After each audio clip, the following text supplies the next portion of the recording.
नमस्कार। मैं आचार्य doctor Dilip Kumar PhD gold medalist Navyug Jyotish Shikshan संस्थान की पाठशाला में आपका स्वागत करता हूं। मैंने अपनी पिछली वीडियो में आपको मिथुन लगन के कुंडली में बनने वाले धन योग, वसीयत में धन प्राप्ति के योग और राजयोग के बारे में बताया था।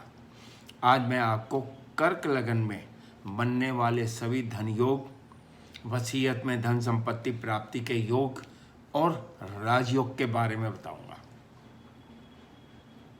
सबसे पहले हमें ध्यान देना है, विचार करना है कि कुंडली का सेकंड हाउस धन भाव होता है और 11वां भाव उसका लाभ भाव होता है और 5वें और 9वें भाव यानी कि त्रिकोण के भाव लक्ष्मी भाव कहलाते हैं। धन भाव, लाभ भाव, पंचम भाव और नवम भाव, इन भावों के स्वामियों की, इन राशियों के स्वामियों की लिस्ट बना लीजिए। सबसे पहले सेकंड हाउस का स्वामी हो गया सूर्य, 5वें भाव का स्वामी हो गया मंगल और 9वें भाव का स्वामी हो गया गुरु और 11वें भाव का स्वामी हो गया शुक्र। जब भी सूर्य लाभ भाव में बैठेगा, नवम भाव में बैठेगा या पंचम भाव में बैठेगा तो ये धन योग है। इसी प्रकार मंगल 5वें भाव का स्वामी अपने ही भाव में बैठा हो, लाभ भाव में बैठा हो, सेकंड हाउस में बैठा हो या नवम भाव में बैठा हो तो ये भी एक धन योग है।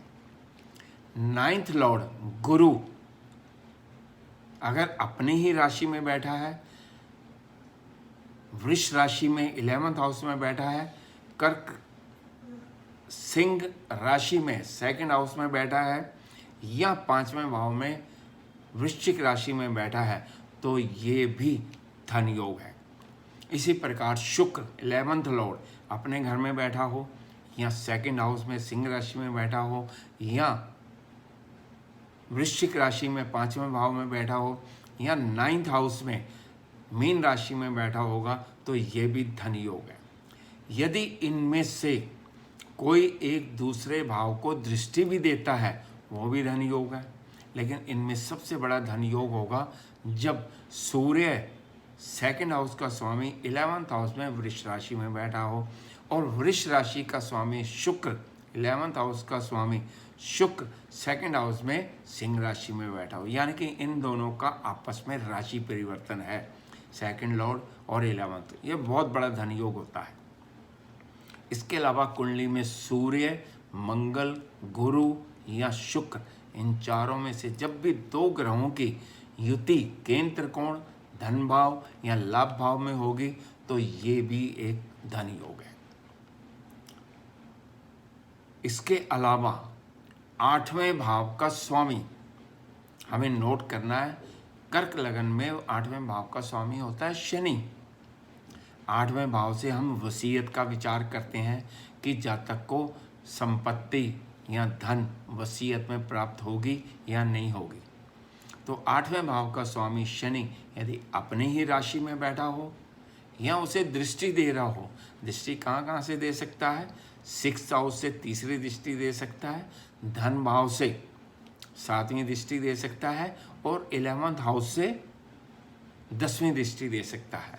तो यानी कि 8वें भाव का स्वामी 8वें भाव में बैठा हो या उस पर 8वें भाव के स्वामी अष्टमेश की दृष्टि हो तो जातक को वसीयत में धन संपत्ति प्राप्त होने की संभावना बढ़ जाती है।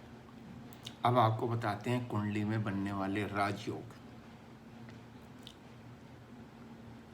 सबसे पहला राजयोग बनेगा 5वें भाव का स्वामी अगर 4थे भाव में बैठा हो, त्रिकोण का स्वामी 4थे भाव में बैठा हो, यानी कि मंगल 4th हाउस में बैठा हो और शुक्र 5th हाउस में बैठा हो तो ये केंद्र और त्रिकोण का संबंध राजयोग है। जातक बहुत धनवान होता है, जीवन में सभी प्रकार की सुख सुविधाएं भी प्राप्त होंगी। इसी प्रकार 9वें भाव का स्वामी 10th भाव में बैठा हो, यानी कि गुरु मेष राशि में बैठा हो और 10th भाव का स्वामी मंगल नवम भाव में बैठा हो यानी कि मीन राशि में बैठा हो तो ये धर्मा कर्माधिपति राजयोग है। जातक को जीवन में बहुत सुख सुविधाएं मिलेंगी, धनवान बहुत होता है, दानी बहुत होता है, धर्मात्मा बहुत होता है। इसी प्रकार इस कुंडली में 3 पंच महापुरुष योग बन सकते हैं। सबसे पहला पंच महापुरुष योग बनता है अगर मंगल 10th हाउस में अपने ही राशि में बैठा हो तो ये रोचक नाम का पंच महापुरुष योग है। जातक को जीवन में बहुत सुख सुविधाएं मिलती हैं, धनवान तो होगा ही होगा, और मंगल 10th हाउस में दिग्बली भी होता है। इसके अलावा 4th हाउस में शुक्र बैठा है तो ये मालव्य योग है। जीवन में सुख सुविधाएं बहुत प्राप्त होंगी, वाहन मकान गाड़ियों का सुख बहुत अधिक मिलेगा। इसके बाद 7वें भाव का स्वामी शनि अगर अपने ही घर में बैठा हुआ है 7th हाउस में तो भी ये शश नाम का पंच महापुरुष योग बनता है। पंच महापुरुष योग में जातक को जीवन में बहुत सुख सुविधाएं मिलती हैं, धनवान बहुत होता है। अब बात करते हैं विपरीत राजयोग की। कुंडली का 6ठा भाव, 8वां भाव, 12वां भाव त्रिक भाव होते हैं, और त्रिक भावों के स्वामी यदि त्रिक भावों में ही बैठते हैं तो ये विपरीत राजयोग होता है, जो अपनी महादशा अंतरदशा में जातक को धन देता है। त्रिक भाव के स्वामी एक दूसरे भाव में बैठे यानी कि रोग भाव के स्वामी रोग भाव में बैठते हैं तो जातक को रोग भी जरूर होता है, यानी कि अपनी महादशा अंतरदशा में ये जातक को रोग भी देंगे। लेकिन त्रिक भाव के स्वामी त्रिक भावों में बैठे होने के कारण विपरीत राजयोग भी बनता है, तो यानी कि जातक को राजयोग के विपरीत राजयोग के लाभ भी मिलेंगे, धन प्राप्ति होगी, जातक को धन बहुत प्राप्त होता है। गुरु अगर 6ठे भाव में बैठा हो, 8वें भाव में बैठा हो या 12वें भाव में बैठा है तो ये विपरीत राजयोग बनता है।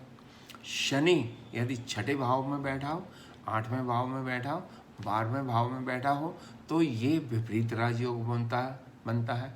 इसी प्रकार बुध 12वें भाव का स्वामी 12वें भाव में बैठा हो या 6ठे में बैठा हो या 8वें में बैठा हो तो ये विपरीत राजयोग बनता है। तो यानी कि विपरीत राजयोग में इन्वॉल्व ग्रह अपनी महादशा अंतरदशा में जातक को धन जरूर देंगे, जातक धनवान होगा। यदि आपको मेरी ये वीडियो पसंद आए तो इसे लाइक कीजिए, शेयर कीजिए और मेरे चैनल नवयुग ज्योतिष चैनल को सब्सक्राइब कीजिए। नमस्कार।